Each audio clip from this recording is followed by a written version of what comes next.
Welcome. Today is September the 10th. It's now time for the weekly San Jose State football press conference with Mike MacIntyre. This week, San Jose State is hosting Colorado State in a non-conference football game here at Spartan Stadium. Game time is 5 p.m. There'll be coverage on ESPN3, radio coverage on KLIV, KION, KFIV, KSJS. One piece of news that Coach MacIntyre will go over today. Earlier today, the Western Athletic Conference announced that defensive end Travis Johnson was named the WAC Defensive Player of the Week. Tied two school records, tied one conference record. Travis is the national leader in tackles for loss and has done quite well this season. I think he's up to 7 or 8 games in a row where he's had at least a tackle for loss in a game. So with that, we'll bring in San Jose State football head coach Mike MacIntyre.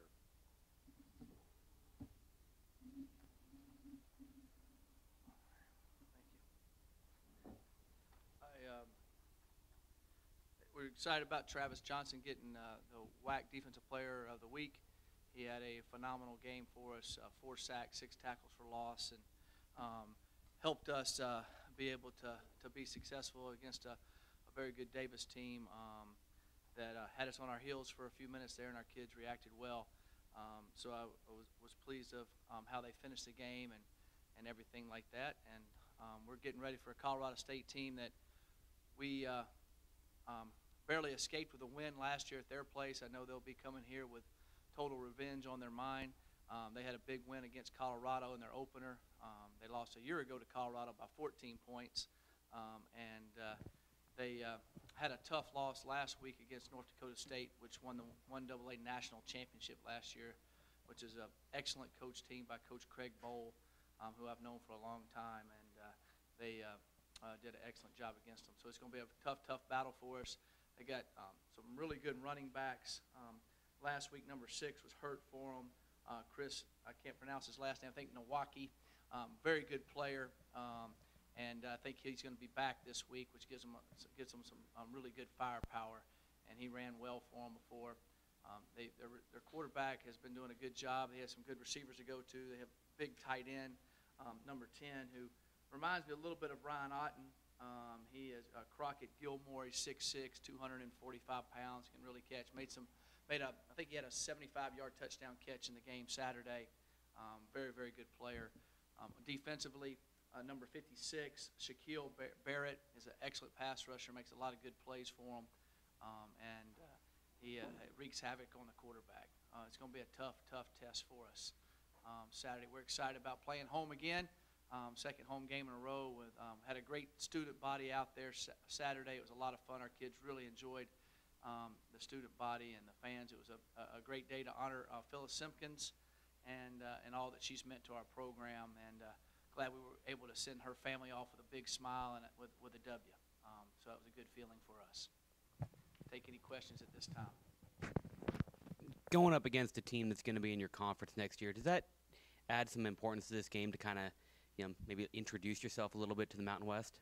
It probably does more on the maybe on the media side or it doesn't matter who we're playing. Every game is big, and that's truly. I remember Bobby Bowden said when I was a young coach. I remember saying one time, said every game's big. They were asking him about different games. He goes, just lose one, And so they're all big, and we don't have any different significance if they're in our conference next year or this year or not. We're going to go try to win the game for ourselves no matter what. Despite the big win last week, what opportunities do you see with your team coming up this upcoming game? Well, I think Colorado State presents a very tough test for us. They're a team that plays extremely hard.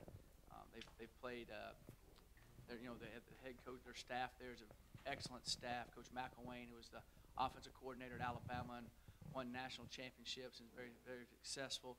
And then the other guy who is extremely good is Coach Dave Baldwin, who was the head coach here. He was offense coordinator at Utah State last few years. They put up great numbers. He does a phenomenal job with the offense, and I know they'll have those guys ready to play. I'm very concerned about what new wrinkles Coach Baldwin brings to the table. That's something that we're working on hard. Yes. Coach, what's the strongest point you've seen from Colorado State this season, and how you plan to counter it? What's the strongest what? What's the strongest aspect they have on their team, and how you plan to counter it? That's a good the running game. When they beat Colorado, they ran the ball really well and did some good things there. They were able to control the clock, so to speak. And they also were very opportunistic on causing turnovers, and their defense played well in the red zone in that game, keeping Colorado out of the end zone a couple of times, which was big for the game for them. Coach, you've had so many close games over the last couple of years. How did it feel going into a game prep week with a lopsided win? Did it change anything? No, it didn't. It didn't change anything. We were able to go out there again Sunday. We always talk about Sunday afternoons. We go over the previous game for the first 2 hours, watching it on tape, and then we go over corrections of mistakes we made on the field. And then once we do that, put it away, we're starting on the next opponent. So we try to look at it, a win or a loss, you handle it all the same way. I think one of the things that might have made it a little bit nicer on Sunday, of course the win always does, but a lot more kids got to play. So you saw a lot more kids with smiles on their face Sunday and said, well, I didn't get to play, and that type of thing. They don't mean to do that, but you put in hard work, everybody wants to play, and so we got a lot of different guys caught the football, a lot of different guys ran the football, so that was good. Since Travis Johnson's been putting up such phenomenal numbers this season, what kind of attention has he been getting recently in terms of the media or in terms of national attention at all? Yeah, he also got another award, a National Performer of the Week group puts out, and he was the Defensive Player of the Week with that, and he should be. I think he's definitely the best defensive player in the WAC. They rated him that before the season started, and I definitely think he is. And I'm excited about watching him play every Saturday. I look up, and I'm always excited when I see 43 running on the field for us. David made a few big throws last week, but overall you didn't ask him to do too much in the passing game. Has that changed at all this week? Well, he made some really good throws, and he made some really good reads, and we were just barely off on a couple plays, just inches out of bounds, literally inches. And you make a couple of those throws, and he would have had well over 300 yards passing, or that type of thing. So I think his progress is going really well. I felt like in the game Saturday, even compared to Stanford, he was seeing the whole picture better. He was getting us in some other plays, going to the correct guy, receiver with the ball, and that's why we were able to spread the ball around so much. And I think that he's getting more and more confidence out there, and the game's kind of slowing down, so to speak. He's able to see it better. And to me, that's extremely encouraging, because once he can see it all, like we want him to see it, then it's really going to start clicking. Of course, North Dakota State isn't your average, 1AA team, Right. Being a national champion, but no D1 team wants to lose to a 1AA. Now that you're playing a team that's coming off a loss to that kind of a team, do you get concerned that maybe they're going to be have a little extra intensity this week? Colorado State? Yeah. I definitely think they're going to have extra intensity. Number one, we beat them last year. Number two, they're coming here on the road. They haven't really played a road game. They played at Denver in the first game, which is the Rocky Mountain Classic. So half the stadium's theirs, and then they played at home, and now they're coming on the road. So I think they're going to have a mentality of the kind of getting the bunker together with your guy and push and fight, and they're going to want revenge after last year. And then definitely after beating Colorado and then coming home to North Dakota State and losing, I'm pretty sure that they feel pretty upset about it, and they're going to come in here with a little bit extra fire. With you guys having a couple of road games after this, how important is it to get some momentum, win another home game as you get ready for a couple of road games? Right. Winning at home is extremely important. If you look around our building, that's the only really, I've got that schedule up everywhere, defend your turf, defend your home turf. So it's important for us to win every single home game. And it's important to win every road game. But you definitely want to defend your own home turf, and you feel like you have a little bit of an advantage at home, and you should. And we want to take care of our home turf, and that's definitely one of our high goals on our agenda. You've seen what the running game is capable of now, and you've kind of got a platoon situation going on. Is that going to be how it's consistently how it's going to be week to week, pretty much? Yes, we're going to use a few running backs. definitely DeLeon and Tyler Irvin will kind of be the 1-2 guys. It depends on what we're going to call, who we want in the game at different times. And then you have Ina, who can definitely play running back along with fullback, and David Freeman also is another guy in there. But the main guys would be Tyler and DeLeon running the football right now. Yes. Coach, with Travis's success from the game planning standpoint, how beneficial is it for the staff knowing that every team's got to put a little extra emphasis on keeping an eye on them for packages? Does it give you a little bit more of the ability to put some wrinkles in, knowing that they've got to keep an eye on him? Well, yeah, it does to an extent. You still have to balance out to your formations and do some different things. But just like last week, early in the game, Davis was keeping their tailback in instead of getting him out fast, and he would chip and then get out. Well, that allows your linebacker to get a little bit more depth on the receiver, or your corner can stay a little bit tighter on the receiver because you don't have to worry about the running back coming out. And the linebackers can be a little bit more conscious of where the quarterback's looking, don't have to worry about the back getting out. So that helps you. Instead of them getting 5 out, they only get 4 out. So that does help you. So that's an advantage. And then when they start free releasing and doing that type of thing, he kind of takes it into his own. If they turn the front towards him to kind of double him in a way, well, that signals up another guy away from him that hopefully would be and different protections. And sometimes it's not always sound to slide towards him. So sometimes that allows you to have 2 guys have one-on-ones instead of on a side instead of just one guy. So that helps you out a little bit. Coach, you spoke about Chris Nowacki being a player you wanted to keep your eye on. You spoke about other players as well. Who else do you want to keep an eye on during the game to make sure they don't get ahead of us this Saturday? Last year they hit us on some big plays and some deep balls. And the young man that hit us last year was Lou Greenwood. And he's back. He's a senior, number 1, fast guy, makes some plays. So we got to be aware of their receivers on some deep shots. We got to hit on a deep shot Saturday early in the game where we kind of tripped at the corner. So I think we'll see a couple shots downfield. The quarterback has a really strong arm, but hasn't made a ton of deep throws. So I think that's something that we'll see more in this game than they've shown in the earlier games. I really do. I know it's kind of a weird season in the sense that you're moving on to another conference, but Utah State and Louisiana Tech both looked really good.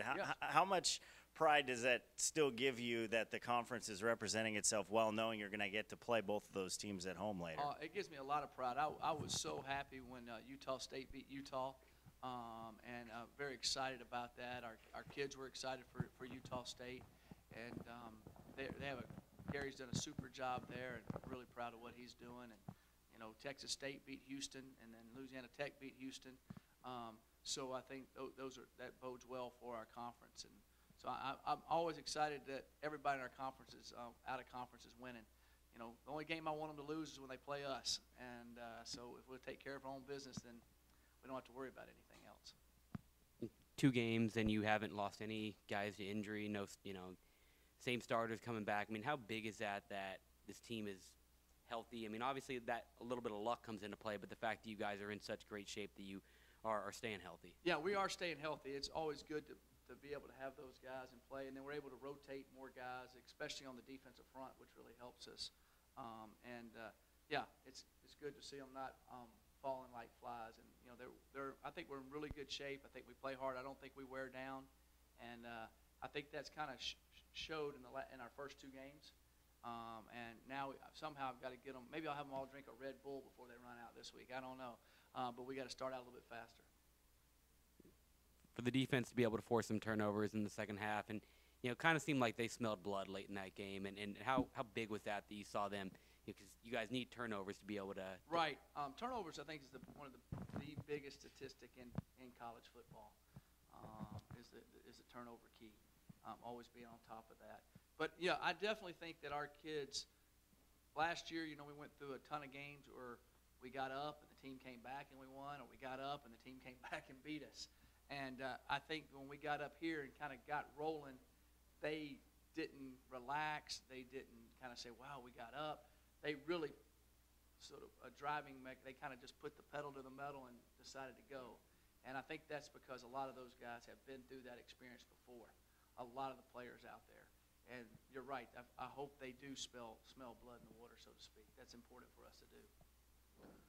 Give us your take on the quarterback situation from Colorado State. What are your concerns with them? Well, the young man, Garrett Grayson, has a big, strong arm. He's a big guy. He can also move in the pocket well. I think that they're just kind of learning their offense. If that makes sense. You know, it's a new staff. So I think he's getting more and more comfortable as each snap goes. And hopefully they don't have it all figured out until a little bit after us. And I think that's one of the reasons I think they maybe haven't been moving the ball quite as well. Everything's new to everybody. And I think, you know, you got two great offensive minds in McElwain and Baldwin. I hope they don't figure it out by this Saturday as well with those two guys, because they've had great offenses. I mean, Alabama's was phenomenal. Utah State scored more touchdowns, I think, than ever been scored in the WAC last year. So they know what they're doing. They just got to get their players doing it. But it's hard to do it real quick. Coach, last season you mentioned after the Navy game that because they have so many wrinkles and it's such a different offense from some of the other ones that you'd see, you kind of did a little bit here and there. Have you already started doing that? Because Yes. it's 2-3 weeks right in the middle of the year this time? Yes, we have already started doing that. We did it in two-a-day camp. We do it every Sunday afternoon for a period, and then we'll do it every Tuesday for a period, and we'll work on it. And, you know, that game's not too far away. And so you can't just wake up and try to stop that, or you can get flat out embarrassed. And but if you know what you're doing in it, you got a good chance of stopping it. Coach, what kind of mindset are you going to put your players in after this game? You've got two what are considered to be probably tough away games going into a couple weeks from now. Right. Well, we look at honestly, we play every game. It's an old cliche, but it's the truth. We go one game at a time. And so we'll prepare for this game. The only one that we, do a little bit of Navy fits, but the kids know that. We've been doing that in the spring and summer. I say Navy period, they all overrun over. They know exactly what we're going to do, exactly what we're going to work on. So it's not something you have to take time away from meetings or time away from preparing for the other team. We just add 10 minutes to practice. But we're preparing hard for Colorado State. Every game is huge for us, and we're taking them one game at a time, and we'll worry about the next one when it gets here the next week. All right, thank you very much. Appreciate it.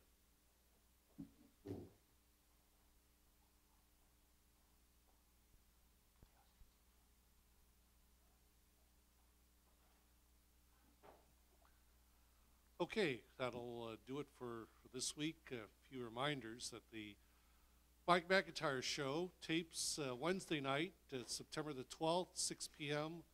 at Original Joe's. Playback will be at 9 p.m. on KLIV 1590 AM. And again, this Saturday, San Jose State hosts Colorado State, 5 o'clock, Spartan Stadium. Thanks very much for being with us today.